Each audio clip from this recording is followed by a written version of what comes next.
just introduce Kurt a little bit here. So he's been the lead biologist for WVFW, DFW, herring stock assessment field project since 2004. And his work has focused on herring biology since 1990. Current work is mainly concerned with stock assessment of herring in Puget Sound, and with significant time devoted to conducting spawn deposition surveys throughout Washington waters.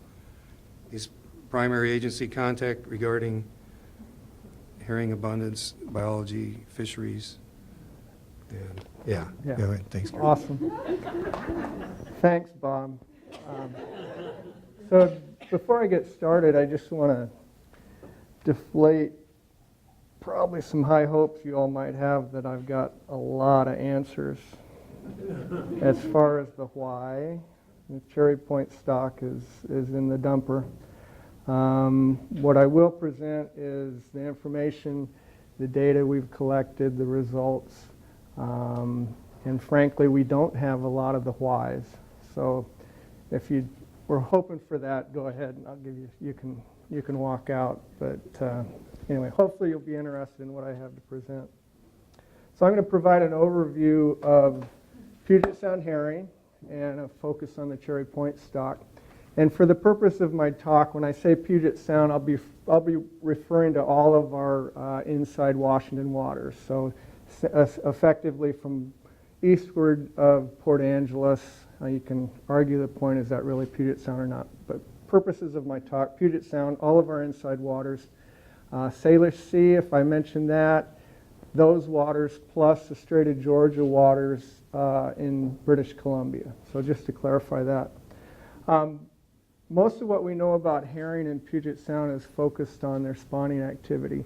So Tessa stole a little bit of my thunder about the spawning behavior, but this is a really nice photo here of aerial view of milt in the water from spawning male herring just off the Birch Point shoreline. I think that was taken in about 2008. So again, most of what we know is about spawning behavior, so I'll start with the spawning. The eggs are deposited throughout Puget Sound, anywhere from typically mid-January to as late as early June. They're quite tiny, a little over 1 millimeter in diameter. They incubate in the water for about 10 to 14 days, depending on the water temperature. The warmer the water, the sooner they hatch. Next stage is the larval phase. They're about 1/4 of an inch at hatch, and they continue to grow for about 3 months after hatching in that larval stage. They then metamorphose or change into the juvenile stage, and at that point it's about 3 months after they were hatched. They continue to, depending on the spawn timing, they grow throughout the summer, and typically by the end of their first summer they're 3 to 4 inches long. So they stay in that juvenile stage. They're considered juveniles until the fish reach maturity and spawn. At that point they're considered adults. We see spawning herring in Puget Sound at age 2. We think all herring in Puget Sound mature by age 3.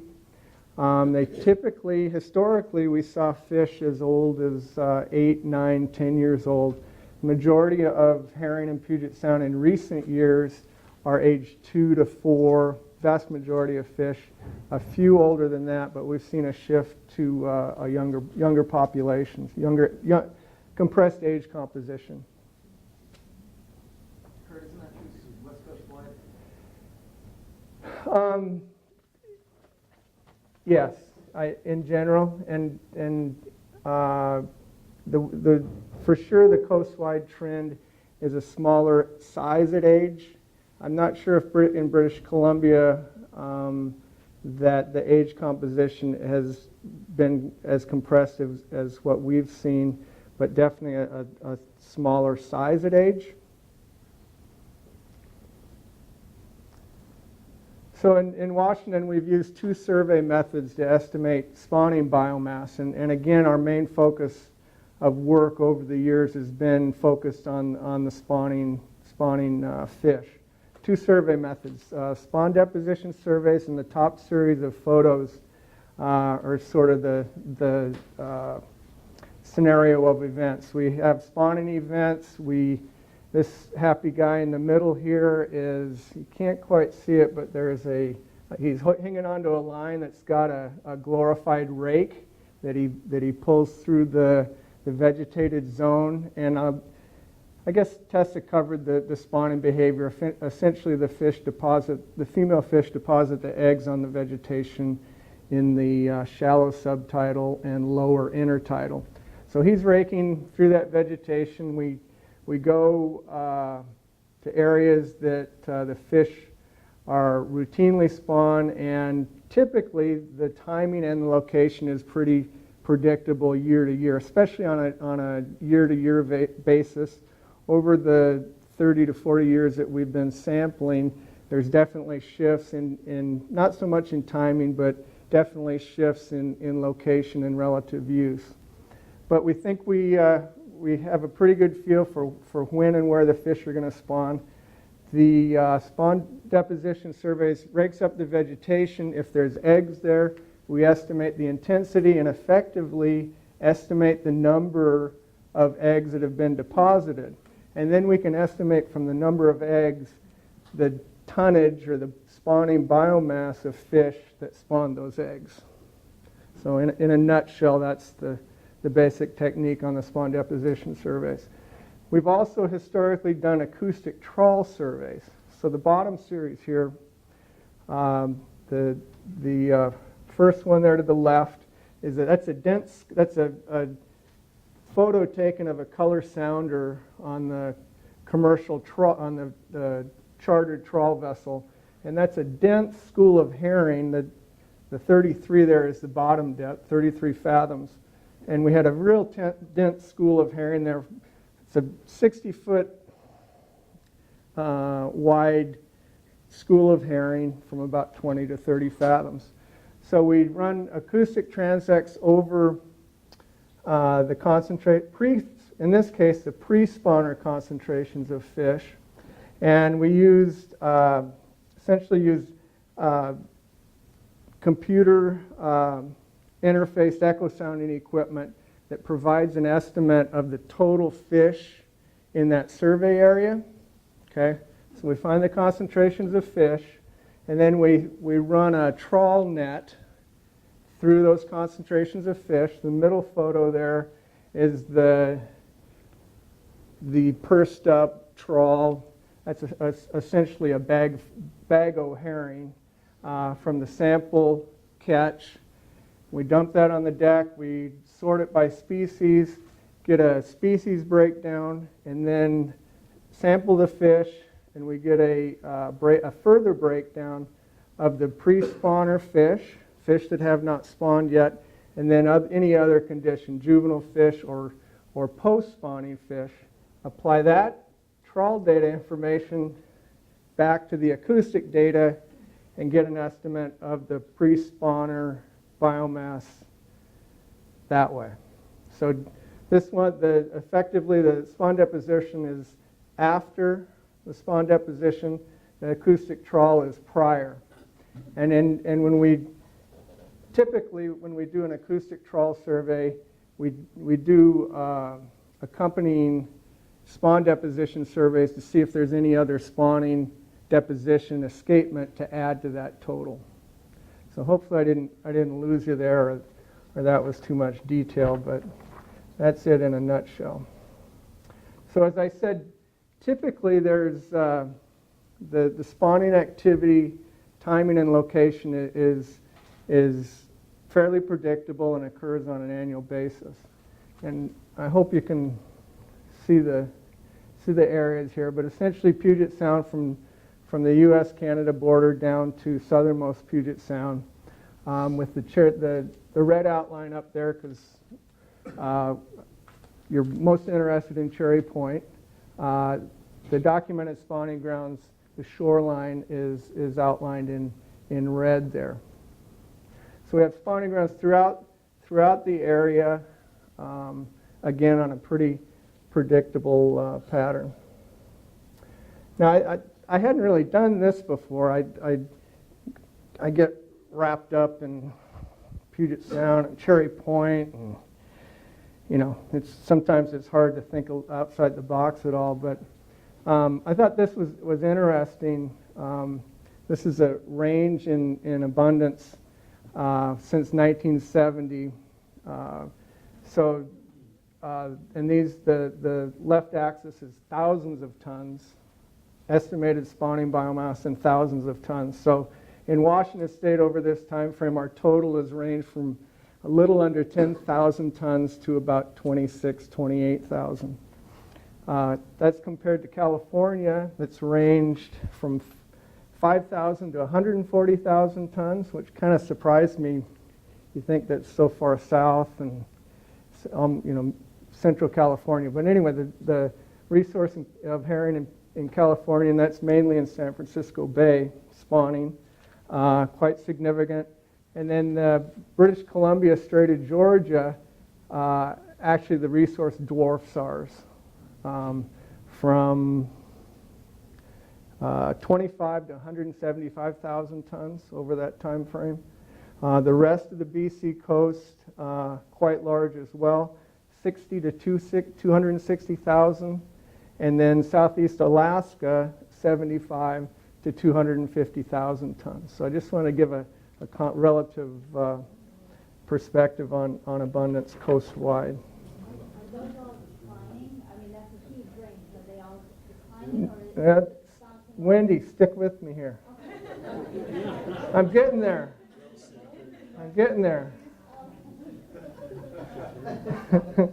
I think I'm getting there. All right, this figure shows our spawn timing, and as I think, if I haven't mentioned already, the spawn timing for the Cherry Point stock is quite an outlier, both compared to the rest of the Puget Sound stock. So as hopefully you can see that we're quite a bit later in the year compared to virtually all our other stocks in Puget Sound that are earlier. If you had to pick one spot, it'd be the late February, first part of March, is when most of the spawning occurs in other areas of Puget Sound. Interestingly, for example, the Semiahmoo Bay stock here, its documented spawning grounds overlap with the Cherry Point stock, but the timing is different. And then the other point I wanted to make was, since 2012, we've had spawning activity in Elliott Bay, essentially right off downtown Seattle, and that's was both surprising in timing and location, and not a huge amount, but again, it begs the question: okay, is there? We think we know when and where the herring are spawning, do we? And it made me take a step back. Has that always been going on there, or is it a unique event? So that'll tie back to, hopefully I can swing back to that or elaborate after my talk in the question part. Wasn't it associated timing-wise with the redevelopment of the shoreline there? Part of it was the definitely, yes. However, we have found additional spawning in non-enhanced vegetated zones. Kurt, Yes? do you remember how you define peak spawning here? Yeah, based on our estimated spawning escapement by time, I took and this is through a couple years ago, I picked the peak 2-week period for each stock, for where the peak period, if you had to pick one. And that's typically, if there's a beginning, earliest and latest, that's pretty common that it's a little bit of a bell-shaped curve kind of in the middle, typically, timing-wise. Okay, now I'm back to this one. So you'll notice the different colors here. We've had a number of genetic studies, mainly prompted by the decline of the Cherry Point stock. But there's been genetic studies done for different stocks, populate samples throughout Puget Sound. And the recurring result is that the Cherry Point stock is genetically distinct, not only from all the rest of the sampled stocks in Puget Sound, but sampled fish in the British Columbia Strait of Georgia as well. Now, I'll point this out. Despite that, ESA review done in 2006 did not feel that those results met the criteria for ESA listing. However, the good news is the state of we've essentially managed that stock as a discrete, genetically discrete. Not that it has prevented the decline in abundance, but it's a longer story. But despite these genetic results, it didn't meet ESA criteria. And the other results, fairly consistent result of the genetic work, not quite as conclusive, is that the southernmost stock at the bottom of the map there, Squaxin Pass, appears to be genetically distinguishable at all, with again, not quite as conclusive, but fairly consistent results. The blue stocks indicate the stocks that have been sampled one or more times, been included in the genetic studies. So the overall result of this, in my opinion, is you can kind of do a grouping by these genetic results. And the Cherry Point stock definitely looks distinct. It's reasonable to separate Squaxin Pass. Then all the others look like a bit of a meta-population, and there's likely strain between those, and the spawn timing is quite similar. Again, the timing on the Cherry Point stock is fairly unique, quite unique. So, one way to look at abundance, I think is a reasonable way, is by these genetic groupings. So the bottom line in green is for Squaxin Pass. Since our estimates began in '73, some notable significant upturns, and that's we've had different survey techniques there, but in general, if a minimal, virtually no trend over time for that stock. The top blue line is the all other stocks combined. Actually a significant downward trend,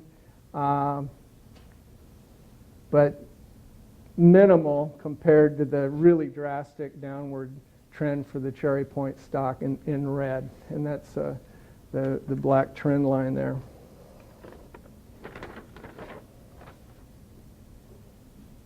And this is a thing that is real interesting, I think. So the Strait of Georgia stock in British Columbia over this time frame, and their data series actually goes back to the real early 40s. The red dotted line is essentially the estimated spawning biomass, and the black trend line is effectively the similar time frame that I had for our areas in the previous slide. So definite upward trend overall in the Strait of Georgia. And in the last 20 to 30 years, they've actually hit, if not historical highs, very close, with some significant ups and downs, but an overall upward trend over this time frame that, while the Cherry Point stock has just drastically declined. Could you tell us again what that red line meant and how it relates to the other two? The red line? Yes. spawners, how does it differ? This differs from the other line. May to December or Yeah, I'm sorry. So I pulled this off the Canadian website. For the purposes of abundance, ignore those other lines. Those are harvest. Those are their reported fishery landings. Okay? The red line is their abundance. That makes sense? sort of? Okay. Is this genetically similar to Cherry Point Herrring? or No. is it distinct as well? The studies to date have, the Cherry Point stock is considered distinct genetically. Even from the Canadian? Correct. Almost Canadian population like the Puget Sound population overall? Pardon? Is the state of Georgia, are the genetics similar to the bulk of the herring that you studied in Puget Sound? They haven't been included in the majority of their studies. They're probably more similar than the bulk of the Puget Sound stocks than the Cherry Point stock. So what characteristics? Okay, I'm sorry, I got to power through here. We're gonna not, and sorry to interrupt you, but let me just get through and then we'll try to deal with questions afterwards.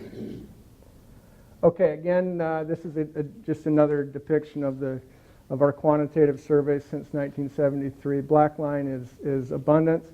The red line is fishery harvest. So we had quite a significant sac-roe fishery in the very early 1970s. Significant harvest. The fishery was restricted as stock size decreased. We had a little bit of harvest allowed in the very early 90s. The last year that we had any harvest was 1996. So what I've discussed so far, summary of what we know, or at least I think we know about the Cherry Point herring stock. Genetically distinct from sampled British Columbian as well as Puget Sound stocks. And that also includes some samples from as recently as 2012. Late spawning that I've already described, and the obvious dramatic decrease in abundance, unlike much of the region. Large fishery landings and none since 1996. So what I'd like to present now is some evidence, I think pretty reasonable evidence, that suggests we've had fluctuations in abundance prior to when our quantitative survey started in 1973. So this is actually a slide that I prepared in 2002 for a talk, and I kind of ran out of time to update the more recent results, but essentially the point hasn't changed. We haven't seen any kind of an increase in recent years since 2002 for the Cherry Point stock. So the earliest written documentation relating to abundance for what can be attributed to be called the Cherry Point stock is from a report from 1941 by Chapman. And he says, and in most of these early reports, they're either typically referring to the Birch Bay area where there was fishery harvest. And he says it's prior to the 1930s, it was reputed to have been one of the best herring producers in Puget Sound. So I'm suggesting that was a medium to high relative abundance. Then we move on to the early 1940s, and Chapman says at that time, the run is so small as to make commercial fishing unprofitable. So in the early 1940s, my suggestion is we're at a low level of abundance. We move on to the mid-1950s. This is a report by Williams, and these two reports were at that time Department of Fisheries reports by fish biologists in the day. He says in the mid-1950s, that stock was formally depleted. It has regained its productive levels. I'm suggesting at that point we're at a medium, perhaps high level. By the late 1960s to mid-80s, and this is based on a report, Meyer and Adair from 1978, and then kicks into our quantitative surveys that began in 1973. He describes the Sac Row fishery began on the Cherry Point stock after large amounts of herring spawn were found washed up in the spring of 1971 and 72. So I'll show you the next slide in a second here, but we kicked into the red line there depicts the results of our quantitative surveys, high level abundance and pretty big time crash that continues to today, a low level of abundance. And this is what got people pretty worked up. This photo was taken in, I believe, it's either 71 or 72, and this is at the Gulf Road, and so you can see the vintage of the station wagon there, and all the yellow here is windrows of washed up, dislodged spawn from the vegetation that was washed up along the shoreline, and he's holding handfuls of literally thousands of herring eggs. So that's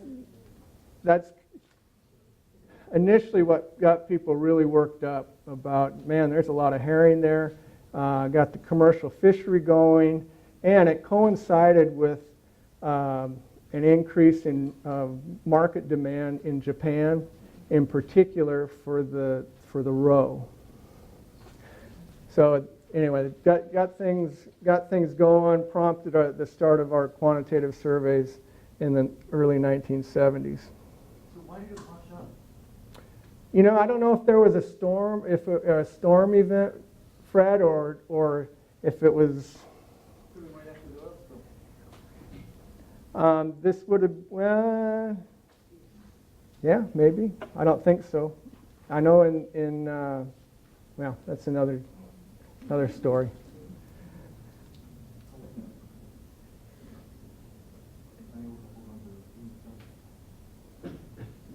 Okay, another characteristic that we've definitely observed over time is a decrease in size and age.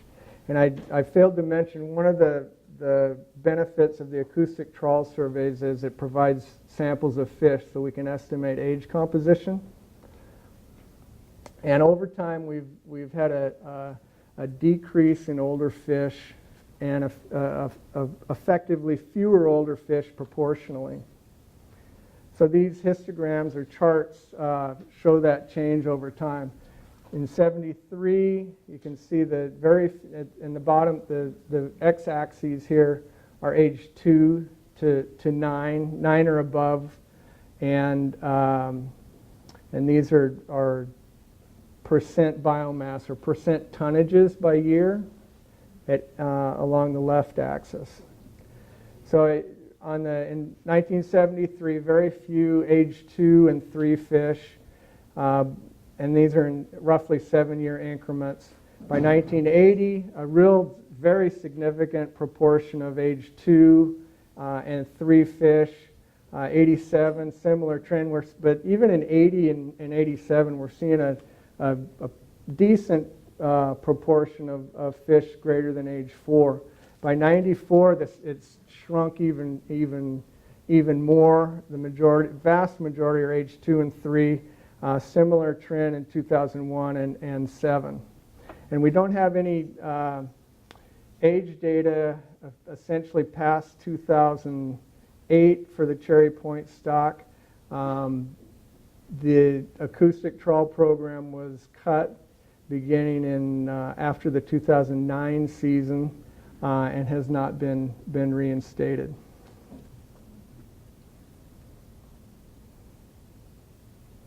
So another characteristic that we've observed over time is not only a decrease in the amount of spawning, but, and this one's pretty logical, but it's a decrease in the shoreline or spawning grounds used.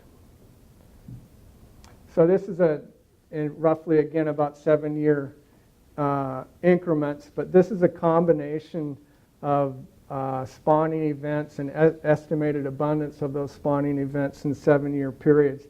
So it's effectively the early years of our surveys, we found eggs in virtually all the documented grounds. As we move on through the 1980s, it's still a pretty good distribution spatially. Get into 1990s, and it's restricting pretty good, virtually none at Point Roberts, a bit at Birch Point, but still the whole shoreline there from South Birch Bay down past Sandy Point, pretty significant spawning ground usage. The next time period, with the decrease in size, a contraction of the area used for spawning. Is that just your red species for Cherry Point, not including all the blue species in that other map? The blue is sample locations without spawn, so it's not a species thing. It's spawn, not spawn. So I just wanted to depict that we were sampling, but not finding spawn. Okay, so the next chunk, 2006 through 9, real noticeable contraction of area used, and then 10 through 14, the last 5 years, even further. So a little bit, relatively small amounts, right at and around Point Whitehorn, and we've actually seen an even more northern shift in the last several years. Spawning activity has actually been concentrated closer to Birch Point versus the Cherry Point namesake. Okay, another thing that's been examined for herring in Puget Sound and Cherry Point, the Cherry Point stock, are contaminant levels. And I've got to admit, this area is definitely not my area of expertise, but I'm going to not wing it, but I'm a little weak in this area, but I'm going to present results that we have.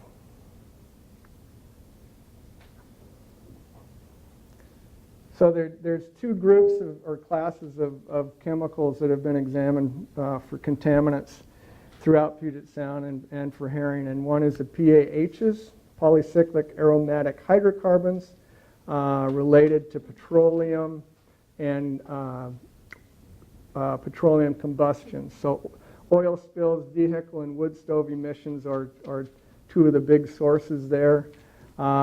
These chemicals, some of them are very, very toxic. They're ubiquitous. They're not just a point source issue or an oil spill.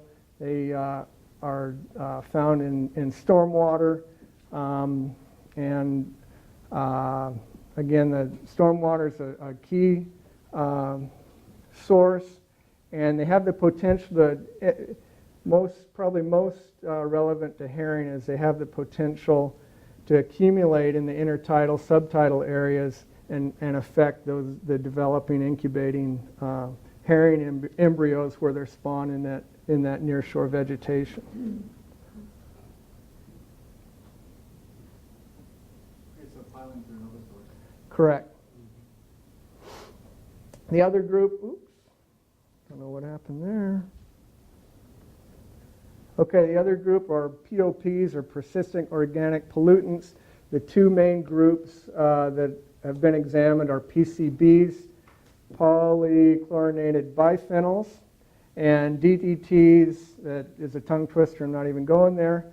And this group is characterized by very, very slow degradation. And the PCBs were banned in '79. They were used for a host of industrial uses, products. DDT, probably heard of that.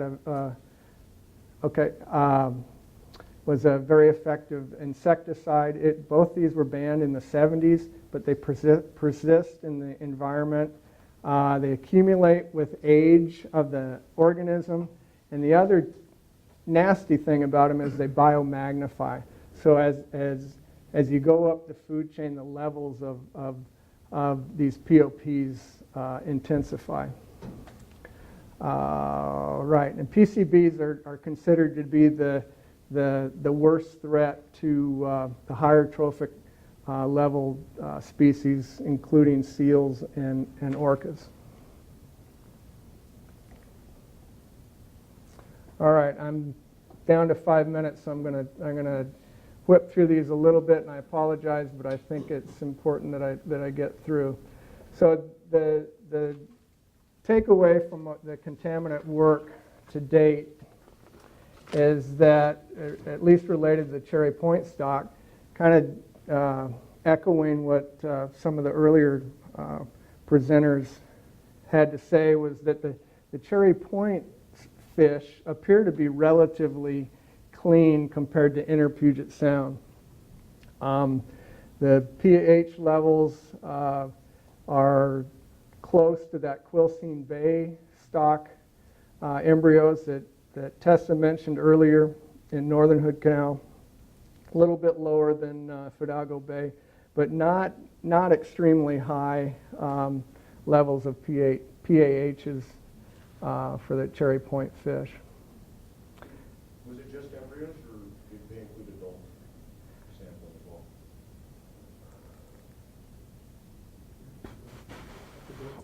I'm not sure. I think those data are the embryos. Those data are, and I'd have to check for you. I'm not positive. The POPs, again, similar pattern. The PCBs and the DDTs for the Cherry Point stock relatively low.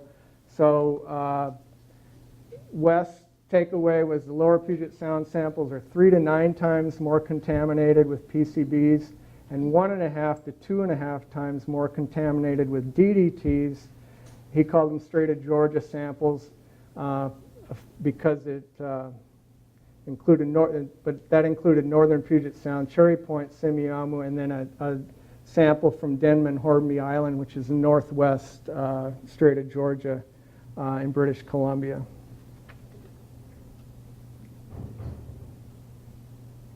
And again, this is just a synopsis over time from 98 to 2012 samples. Again, a similar pattern where the northern Puget Sound samples are basically have much lower contaminant levels than the inner Puget Sound herring. Due to the flushing, obviously, the sound can't get. Correct. That's the. But it doesn't suggest that the pollutants aren't there. Absolutely. And you say parts per billion, you know, in Cardano sound, parts per trillion in the water can cause cardiac failure. Yeah, I think 0.4 Parts from. per trillion. Okay. Yeah. Yeah. And I'm not saying it's not an issue. I'm just saying it's relatively. The other critical thing, of course, is we found also UV light. Most of these Exacerbates these issues. Correct. Spring spawning fish has more UV light. Yep. exposure. Yes.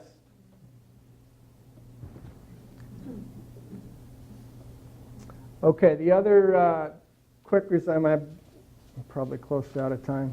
Tessa, you don't mind if I go over, do you? I'll take cash. The other result has been embryo work that was done due to concerns about the water quality along the Cherry Point shoreline. And there was, these studies have shown is a consistently small larval size and yolk deficiencies. And these, however, in the most recent study, paper written in 2005, and they're based on samples from 1999 to 2002, these larval issues were reproduced in lab controls and at other sites. The conclusion, and this is going to draw a howl, and Hirschberger didn't consider these larval issues to be site-related.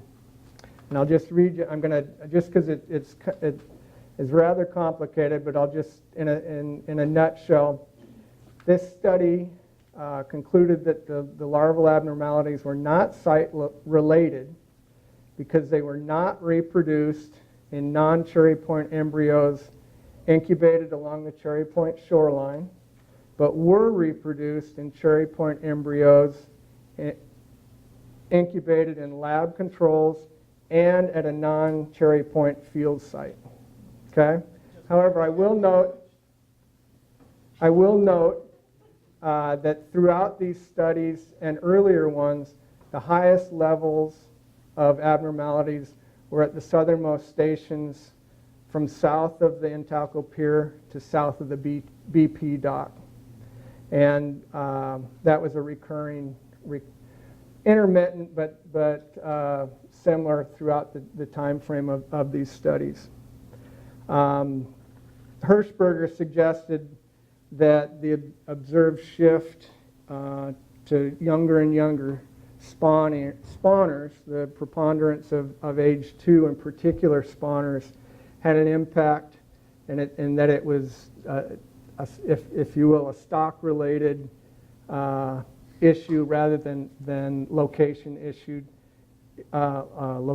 issue, based primarily on the fact that older females produce larger eggs and larger and subsequent larger larvae, and that are essentially have more vigor than small sort of adolescent or children producing the less healthy larvae. Is Donnell's study included in that last talking point? Pardon? Is Donnell's study included in the last talking point? That Work at Shannon Point with Donnell. Professor, not specifically, not in that 2005 paper. he's not. So his work wasn't included anywhere on this. Not specifically in my talk. Okay, so to wrap up, hopefully kind of quick, I'm down to zero here. There's a whole suite of potential stressors to the recovery of the Cherry Point stock. In addition to the ones I've mentioned, there's a host of physical and biological ones: climate change, food availability, competition with other species, predation, diseases, parasites, human impact stressors, oil spills that have already been discussed today. We have, and this is probably outdated information, we've had at least 47 documented spills greater than 10,000 gallons in Puget Sound since 1964. At least 2 significant ones at the Cherry Point stretch. One quite large one in 1972, another one in 2001 at the Ferndale refinery, and I don't know, Fred, you probably know how large that one was estimated to be. We've got structures there that can impact herring behavior, vessel noise, and traffic. So what I'm getting at, and you probably, as I mentioned initially, I don't have many answers as to the why, but I think without a doubt this population is a distressed group of fish, and it's in trouble. And tying it into the proposed additional development at Cherry Point, I assume that the environmental impact statement, while it probably won't be able to find a smoking gun, it will consider the cumulative effects of all these stressors, both biological and human impact. And I'm done. We're gonna wait till Tessa's done again. So write down your questions if you have them. We'll try to catch up at the end.